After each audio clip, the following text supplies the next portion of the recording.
الله نحمده ونستعينه ونستغفره ونعوذ بالله من شرور أنفسنا ومن سيئات أعمالنا من يهده الله فلا مضل له ومن يضلله فلا هادي له وأشهد أن لا إله إلا الله وحده لا شريك له وأشهد أن سيدنا ومولانا محمدا عبده ورسوله أما بعد فأعوذ بالله من الشيطان الرجيم بسم الله الرحمن الرحيم أقم الصلاة لدلوك الشمس إلى غسق الليل وقرآن الفجر إن قرآن الفجر كان مشهودا ومن الليل فتهجد به نافلة لك عسى أن يبعثك ربك مقاما محمودا وقل رب أدخلني مدخل صدق وأخرجني مخرج صدق واجعل لي من لدنك سلطانا نصيرا وقل جاء الحق وزهق الباطل إن الباطل كان زهوقا وننزل من القرآن ما هو شفاء ورحمة للمؤمنين ولا يزيد الظالمين إلا خسارا وإذا أنعمنا على الإنسان أعرض ونأى بجانبه وإذا مسه الشر كان يئوسا قل كل يعمل على شاكلته فربكم أعلم بمن هو أهدى سبيلا صدق الله مولانا العظيم اللهم صل على محمد وعلى آل محمد وبارك وسلم علیہ۔ آج پوری دنیا کے اندر ایک بہت بڑے انقلاب کی ضرورت ہے اور پاکستان کی صورتحال ایسی ہے کہ اگر ہم نے اپنی کروٹ بدل لی تو ہمارے ساتھ پوری دنیا کا بھی کایا پلٹ سکتا ہے۔ اللہ تعالیٰ نے قرآن کی ان آیات کے اندر چند چیزوں کی وضاحت کی ہے اور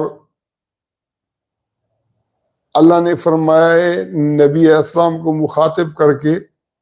اقیم الصلاۃ لدلوک الشمس الی غسق اللیل وقرآن الفجر ان قرآن الفجر کان مشہودا،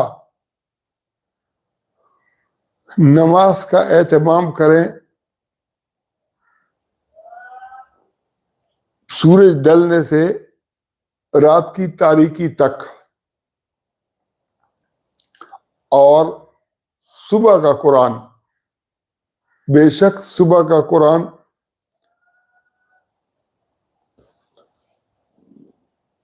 بہترین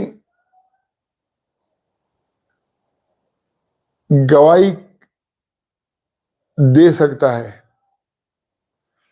ایک شاید گواہی دینے والا، مشہود جس کی گواہی دی جائے۔ اگر ایک آدمی پہنچانے کا کام بہترین طریقے سے کرتا ہے تو اس کا مطلب یہ کہ وہ بہترین طریقے سے گواہی دے رہا ہے، اور قرآن وہ ہے جس کی گواہی دی جا رہی ہے۔ اب گواہی کس بات کی دی جا رہی ہے؟ گواہی جو ہے نا، یہ قرآن کی جو فجر کا قرآن ہے، اس کے اندر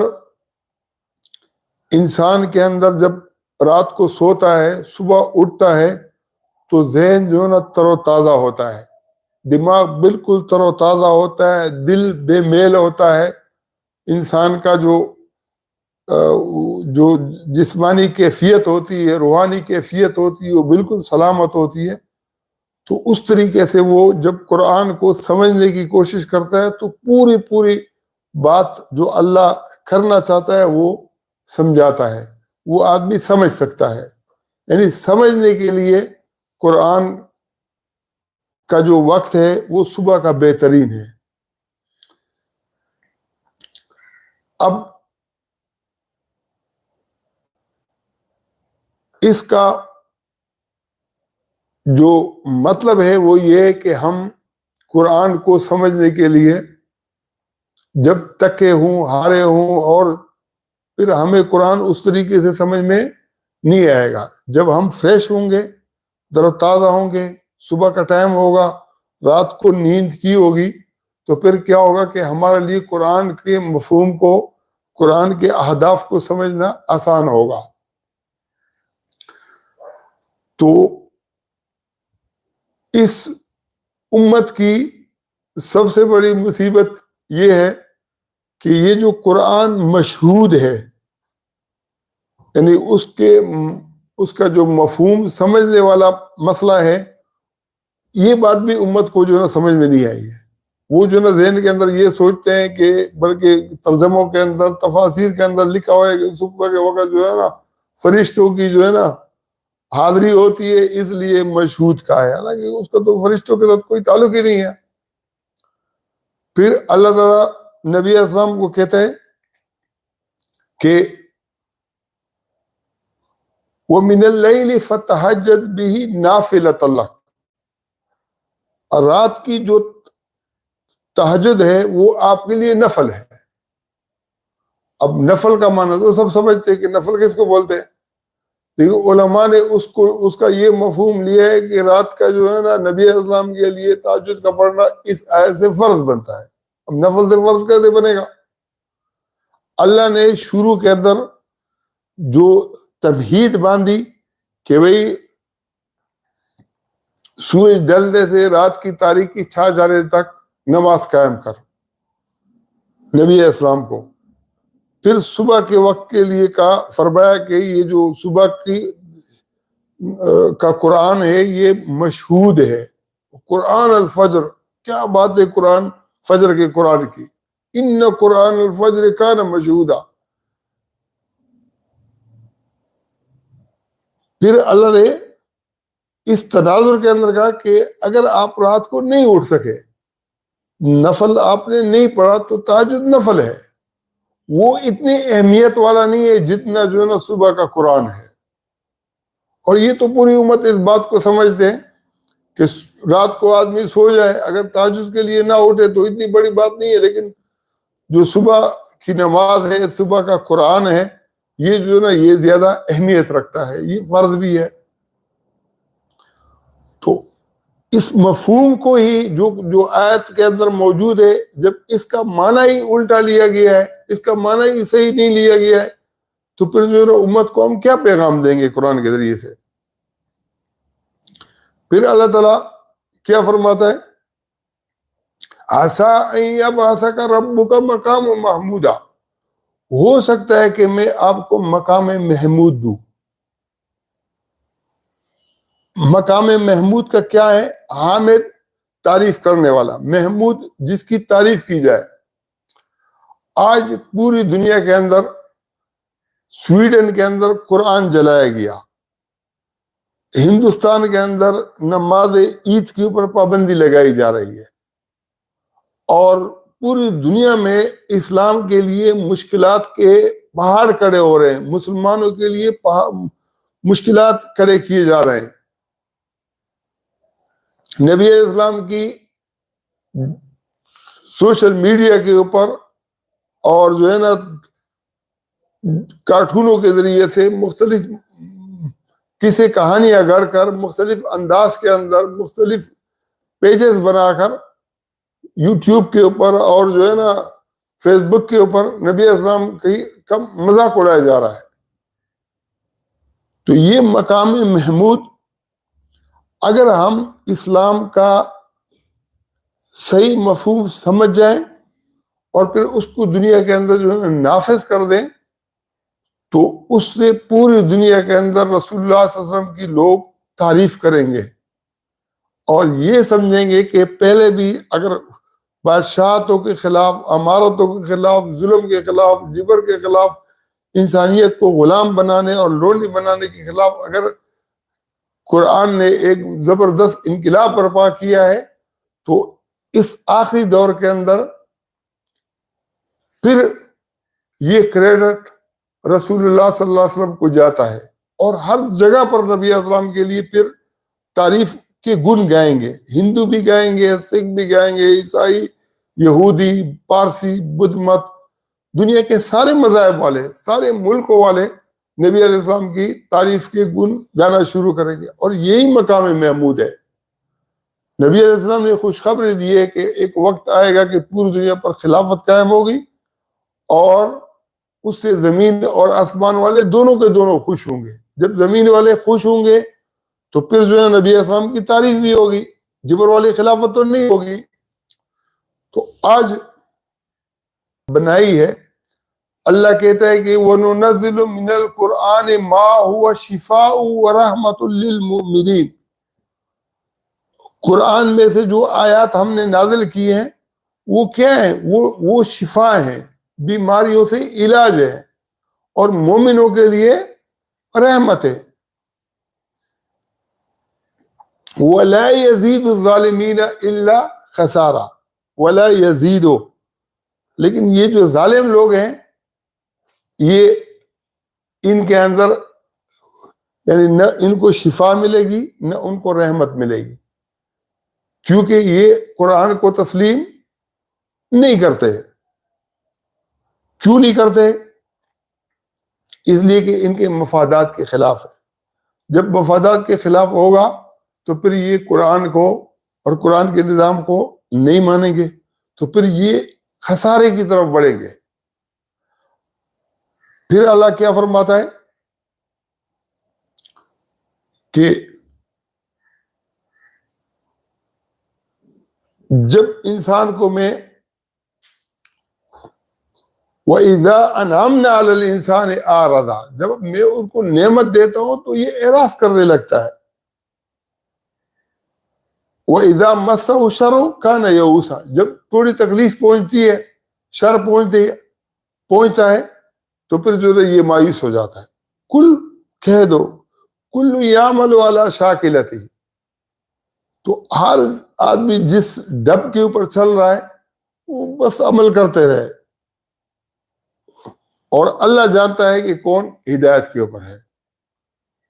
اور اس سے پہلے اللہ تعالیٰ نے یہ بھی فرمایا کہ وَقُلْ رَبِّ أَدْخِلْنِي مُدْخَلَ صِدْقٍ وَأَخْرِجْنِي مُخْرَجَ صِدْقٍ وَاجْعَلْ لِي مِن لَّدُنْكَ سُلْطَانًا نَصِيرًا. اللہ مجھے نکال دے سچائی کے ساتھ, داخل کر دے سچائی کے ساتھ, اور سلطان کو میرے لیے مددگار بنا دے. وَقُلْ جَاءَ الْحَقُّ وَزَهَقَ الْبَاطِلُ إِنَّ الْبَاطِلَ كَانَ زَهُوقًا. باطل کہہ دو کہ باطل حق آیا تو باطل بھاگا, کیونکہ باطل تو بھاگنے کے لیے. تو ہمارا جو پاکستان کا جو سلطنت کا سسٹم ہے, جو حکومت کا نظام ہے, جب تک یہ درست نہیں ہوگا ہمارے حالات ٹھیک نہیں ہوں گے. پوری دنیا کے حالات خراب ہیں, امریکہ ہو, چین ہو, روس ہو, یورپ ہو, بھارت ہو, کوئی بھی دنیا کا ایسا ملک نہیں ہے جہاں بد امنی نہ ہو, پریشانی نہیں ہو, مہنگائی نہ ہو, لوگوں کے حالات خراب نہ ہو. اور اس کی جو بنیادی وجہ ہے وہ کیا ہو سکتی ہے؟ وہ یہ ہے کہ پاکستان کے اندر ایک عرصے سے لوگ یہ رونا روتے تھے کہ ہمارا دفاعی بجٹ زیادہ ہے, تعلیم کا کم ہے, صحت کا کم ہے, اور جو دوسرے معاملات ہیں ان کے اندر, لیکن دفاع کا بجٹ جو ہے بہت زیادہ ہے. اب جب نواز شریف کا دور تھا اس وقت ہم نے سرخی لگائی تھی کہ دفاع کا بجٹ 1,500 ارب ہے, دفاع کا بجٹ 1,000 ارب ہے, اور سودی جو بجٹ ہے وہ 1,500 ہے. ہم نے اس طرف توجہ مبذول کرائی تھی کہ بھئی جو بینکوں سے جو معاملات ہمارے چل رہے ہیں, تو وہ جس کی ہمیں فکر ہے, جس کی طرف قوم کا دھیان ہے کہ بھئی بجٹ جو ہے دفاع کا اتنا نہیں ہونا چاہیے, قوم کے دوسرے معاملات پر خرچ ہونا چاہیے, اس سے زیادہ تو سود کا. اب وہ سود والا کدھر جا رہا ہے؟ جو سودی بجٹ ہے اب وہ کہاں پہنچا ہے؟ اب دفاع کا 1500 یعنی 1500 ہے اور سود کا بجٹ 5500، یعنی 1.5 دونے 3 اور 1.5 تیا 4.5، یعنی 3 گنا سے بھی بڑا ہے وہ۔ تقریباً جو ہے نا اگر 600 500 ارب اور اس کے اندر پہنچ جائیں گے یہ، تو وہ 4 گنا بن جائے گا، 1.5 گنا سے 4 گنا بن گیا۔ اور یہ پیسہ کہاں جاتا ہے؟ اگر ہم اس کو اسلام کا نام دے دیں گے تو کیا یہ جو ہمارا اتنا بڑا خسارہ ہے اس سے ہمیں چھٹکارا مل جائے گا اسلام کا نام دینے سے؟ اب مسئلہ یہ کہ ہمارے ہاں کل میں انجینئر مرزا محمد علی کو سن رہا تھا، تو وہ سب کا کہتا تھا، مولانا فضل الرحمان کی اسے تعریف کی کہ نواز شریف بھی دوغلا ہے، عمران خان بھی دوغلا ہے، زرداری بھی دوغلا ہے۔ فوج کی تو پہلے بھی اس سے بڑی مخالفت کی تھی، اس وقت تو یہ سوال نہیں ہوا اس سے۔ تو جس کے بارے میں پوچھا اس کی تقریباً طارق جمیل کا بھی تقریباً مخالفت والا بیان دیا، لیکن اپنے بارے میں کہا کہ میں بہادر، زبردست، بہترین، لاجواب۔ حالانکہ میں یہ سمجھتا ہوں کہ انسان بہت کمزور چیز ہے، یہ جہالت کی دلیل ہے کہ اپنے بارے میں آدمی اپنی پاکی بیان کرے، اپنی بڑائی بیان کرے، اپنا جو ہے نا بے خوفی اور نڈری بیان کرے۔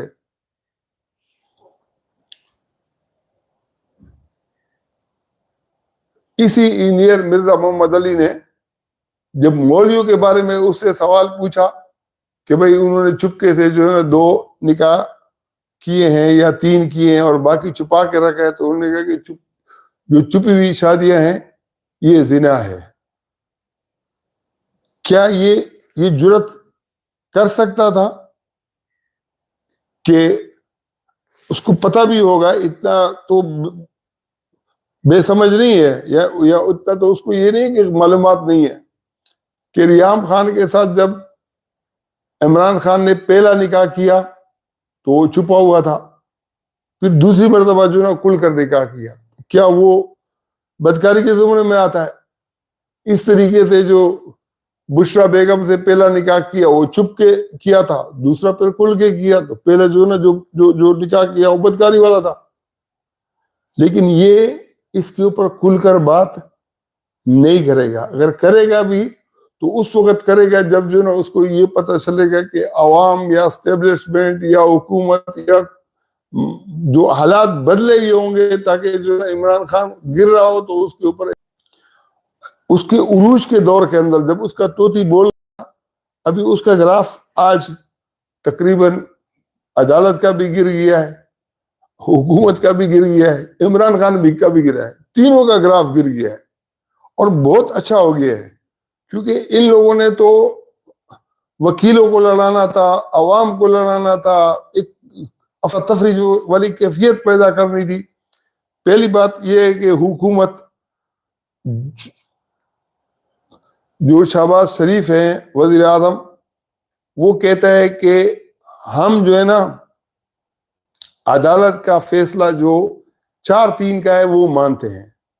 3-2 والا نہیں مانتے ہیں۔ جب آپ یہ کہتے ہو تو آپ نے پھر قرارداد کیوں پیش کی کابینہ کے اندر؟ اسمبلی سے جو ہے نا قرارداد کیوں منظور کرائی؟ جب جو ہے نا سیکرٹری داخلہ اور سیکرٹری خزانہ سے یا سیکرٹری دفاع سے اپنے معاملات کیوں طلب کیے؟ اسٹیٹ بینک کو آپ نے کیوں آپ نے لٹرلی کہہ دینا تھا کہ بھائی ہم جو ہے نا فیصلے کو ہی نہیں مانتے۔ یہ کام، یہ سیاست نہیں ہے، یہ منافقت ہے. اگر عدالت کی خامی جو ہے نا صحافیوں نے تلاش کرنی ہے تو اس کے لیے تو بہت آسان کام ہے. نواز شریف جب جو ہے نا مجرم تھا، عمران خان سے، حکومت سے، جن ججوں نے یہ ریٹرن مانگا کہ آپ ہمیں جو ہے نا یہ تسلی کراؤ، آپ ہمیں جو ہے نا ایک لکھ کے دے دو کہ نواز شریف جو ہے نا مرے گا نہیں. اگر یہ آپ لکھ کے دے سکتے ہو تو پھر جو ہے نا یہ جیل میں رہے گا. اگر نہیں لکھ کے دے سکتے ہو تو پھر جو ہے نا پھر اس کو آپ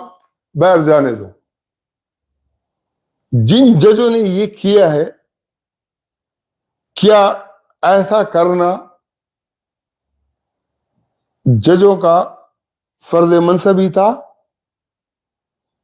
کیا یہ ممکن ہے کہ کوئی جو ہے نا اس بات کی گارنٹی دے کہ کوئی جو ہے نا جیل میں مرے گا نہیں؟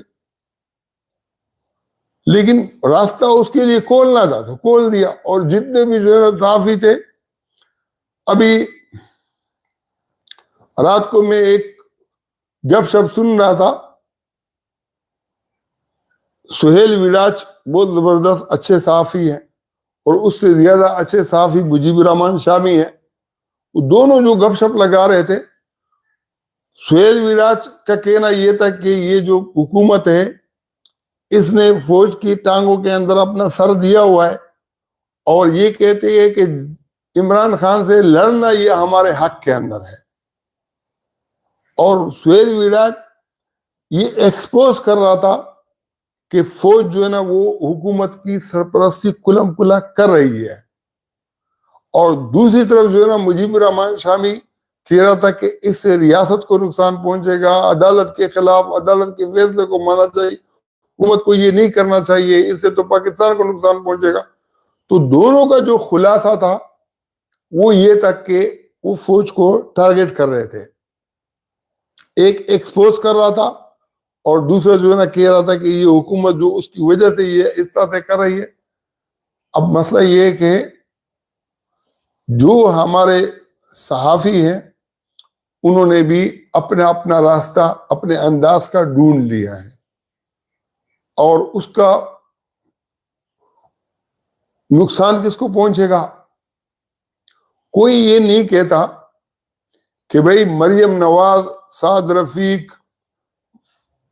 شہباز شریف، مولانا فضل الرحمان، پی ڈی ایم والے، موجودہ حکومت کی کیا نیک ناک رہ جاتی ہے کہ وہ نواز شریف جو یہ کہہ کر گیا تھا کہ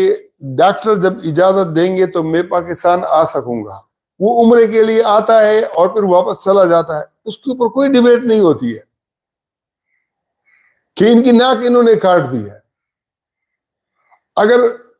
مریم نواز نے جو ہے نا کوئین کا جو ہے نا وہ لے لیا ہے انتخابی نشان، اس نے جو ہے نا اس کا لے لیا ہے حمزہ، جو ان کو انتخابی نشان الاٹ ہوئے ہیں، یہ اس بات کی دلیل ہے کہ یہ جو ہے نا کورٹ کے فیصلے کو مان رہے ہیں. اور دوسری طرح کے اوپر مولانا فضل الرحمان کو آگے کیا ہوا ہے کہ بھئی آپ نے چونکہ وہ باقاعدہ جو ہے نا قومی اسمبلی کے رکن بھی نہیں ہے کہ پی ڈی ایم کی صدر کی حیثیت سے آپ نے اس کا انکار کر دینا ہے. اب حکومت اگر اس کے ساتھ مذاکرات کرتی بھی ہے تو عمران خان بھی قابل اعتبار تو نہیں ہے، اس کا بھی کچھ پتہ نہیں چلتا ہے کہ کب اس کا جو ہے رخ پڑ جائے. تو اس میں جو ہے نا مولانا فضل الرحمان کی بات کے اندر وزن بھی ہے. اور جو عمران خان کی جو پوزیشن ہے وہ بھی یہ ہے کہ آج وہ کہہ رہا ہے کہ میں کامران شاہد کے پروگرام کے اندر کہ بھئی جو کرپٹ فوجی ہیں میں ان کے خلاف اقدامات اٹھاؤں گا. اس کا مطلب کیا ہے کہ جو موجودہ دور کے اندر عاصم منیر اور یہ جو موجودہ سسٹم ہے فوجیوں کا، یہ کرپشن کے خلاف ہے. کیوں؟ اس لیے کہ یہ جو بول رہا ہے تو کل جن کے ساتھ دوستی کی تھی وہ جنرل قمر جاوید باجوہ اور جنرل فیض حمید،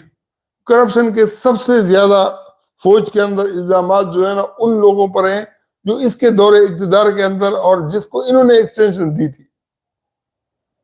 اور عاصم باجوہ کے حوالے سے یہ کہا جاتا ہے کہ جب وہ ISI کے چیف تھے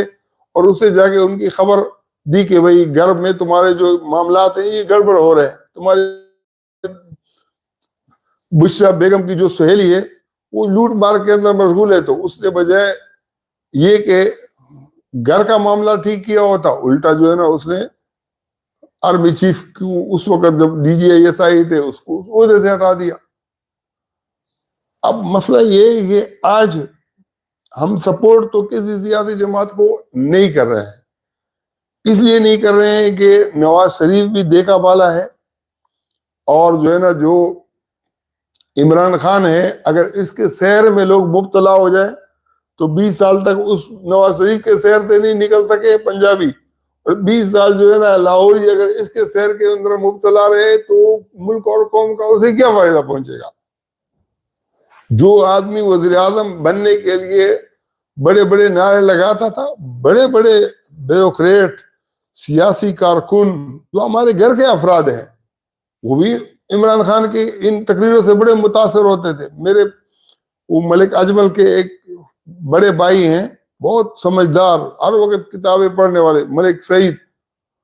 وہ بھی عمران خان کے بہت وہ تھے. ہمارے جو دوست ہیں کراچی کے جو مشہور تاجر اور جو ہے نا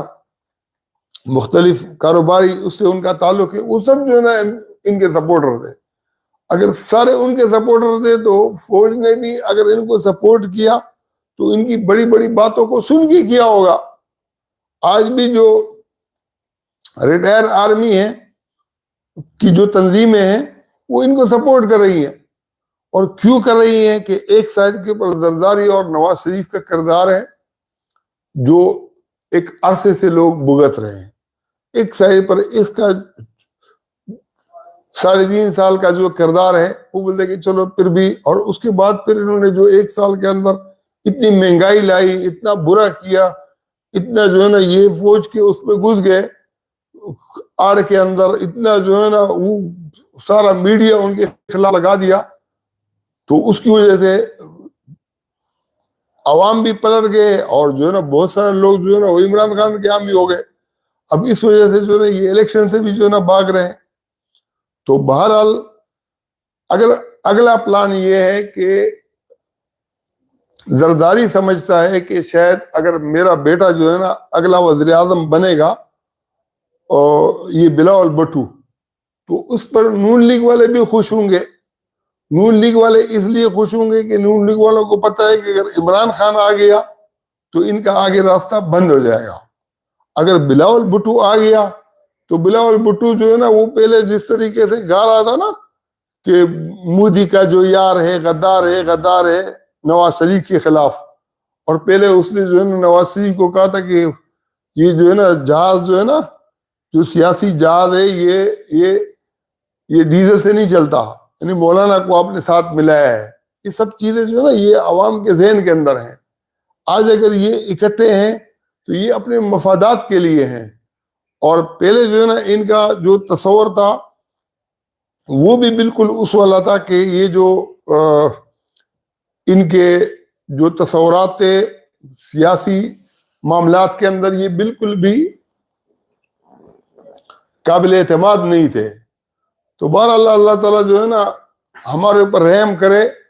آنے والے حالات کے اندر اگر یہ جو ہے نا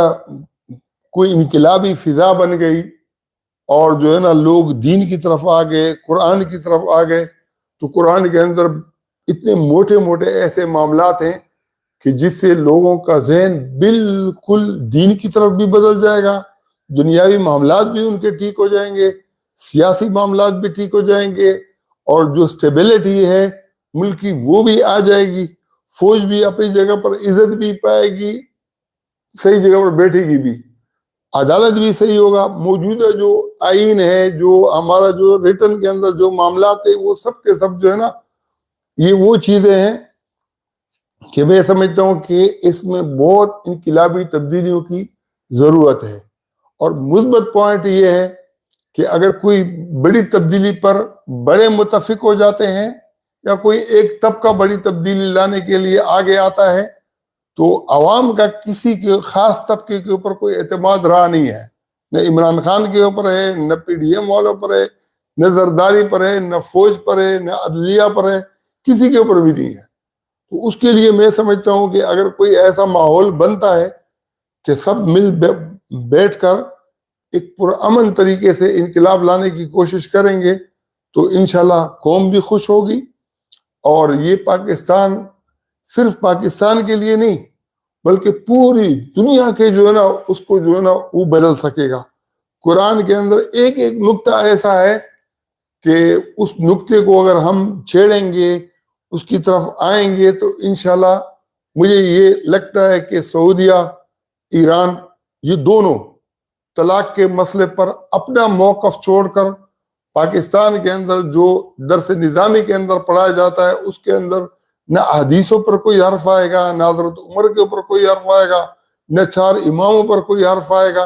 ایک ایک بات جہاں ان کو جو نا غلط گڑبڑ کیا گیا ہے وہ بھی ایک ایک چیز اپنی جگہ پر ٹھیک طریقے سے آئے گی، اور پوری دنیا کے اندر ایک کنسیپٹ بدلے گا۔ اور جب دنیا کے اندر ایک معاملے کے اندر کنسیپٹ بدلے گا تو بہت سارے معاملات کے اندر جو اپنے اپنے فن کے معیارین ہیں وہ آئیں گے میدان کے اندر، معیشت کے اندر، معاشرت کے اندر، ایک ایک چیز کے اوپر جو ہے نا جو سزائیں ہیں، جو دوسرے معاملات ہیں، ہر ایک کے اوپر ایک جامع قسم کا انقلاب پاکستان کے اندر آغاز ہوگا، اور پوری دنیا میں اس کی بنیاد کے اوپر انشاءاللہ انقلاب آ جائے گا۔ وآخر دعوانا الحمدللہ۔